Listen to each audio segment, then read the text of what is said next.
Hi friends, sorry cinema bus அப்டேட்டில் அடுத்தது ஒரு முக்கியமான ஒரு அப்டேட்டோடு வந்திருக்குங்க. நான் ஏற்கனவே சொல்லியிருந்தேன், ஏப்ரல் 30 அன்றைக்கி சொல்லியிருந்தேன். அதாவது மே 1 அன்றைக்கி நிறைய பேர் வந்து அப்டேட் வந்துடும். ஸோ தலைவருடைய படத்தோடைய அப்டேட் வந்து முக்கியமான அப்டேட்லாம் வரப்போகுது அப்படின்னு சொல்லிட்டு நிறைய பேர் சொல்லியிருந்தீங்க. நான் போய் சொன்னேன் 50-50 சாய்ஸாக நான் எடுப்பேன். அதில் அந்த படத்தோடைய அப்டேட் எதுவும் வராதுன்ற அந்த 50% தான் நான் இருப்பேன் அப்படின்றத நான் சொல்லியிருந்தேன்.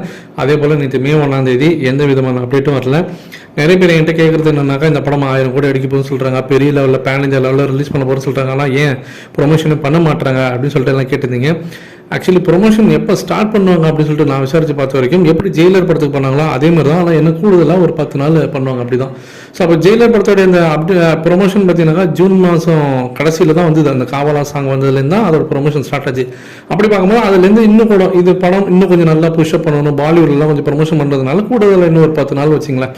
அப்படி பார்த்தீங்கன்னாக்கா ஜூன் 15-20 தேதியிலேருந்து தான் இதோட ப்ரொமோஷன் ஸ்டார்ட் பண்ணுவாங்க.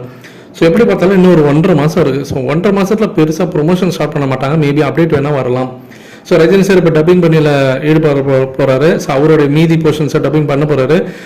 ரஃப்லி பார்த்தீங்கன்னாக்கா எல்லாருமே அவங்களோட போர்ஷன்ஸை பார்த்தீங்கன்னாக்கா டப்பிங் பண்ணி முடிச்சிட்டாங்க. அந்த படத்தில் நடிச்ச எல்லா ஆர்டிஸ்ட்டும் அநேகமாக டப்பிங் ஒர்க்ஸ் எல்லாமே முடிச்ச கையோட நமக்கு எதாவது அப்டேட் வரலாம் இந்த மாதம். அது வெயிட் பண்ணி பார்ப்போம். அது எப்போன்றது வெயிட் பண்ணி பார்ப்போம். அடுத்தது ஜெயிலர் செகண்ட் பார்ட்டோடைய ஒரு முக்கியமான அப்டேட். ஏற்கனவே பேசியிருந்தா இந்த படத்தில் வந்து பாலையா நடிக்கிறாரு, நம்ம எல்லாருமே தெரிஞ்ச விஷயம். அதே போல் ஒரு 4 நாளைக்கு முன்னாடி நான் சொல்லியிருந்தேன், இந்த படத்தில் வந்து சிரஞ்சீவி நடிக்கிறதுக்கு வாய்ப்பு இருக்குது, ஒரு பெரிய ஸ்டார் கிட்ட பேசினிருக்காங்க அப்படின்னு சொல்லியிருந்தோம். ஆக்சுவலாக பாலையா நடிக்கக்கூடிய அந்த கேரக்டரில் தான் வந்து சிரஞ்சீவி கேட்டிருந்தாங்களாம் ஃபர்ஸ்ட் சாய்ஸாக. பட் ஆனால் சிரஞ்சீவி வந்து நடிக்க முடியாதுன்ற சில காரணத்தினால அவர் வந்து இந்த படத்தில் நடிக்கலை. ஸோ அதனால் நெல்சன் அவர்கள் ஃபர்ஸ்ட் பார்ட்டிலே பாலையா உள்ளே கொண்டு வரணும் அப்படின்னு சொல்லிட்டு அவர் வந்து பேசியிருப்பார் ஒரு இன்டர்வியூவில்.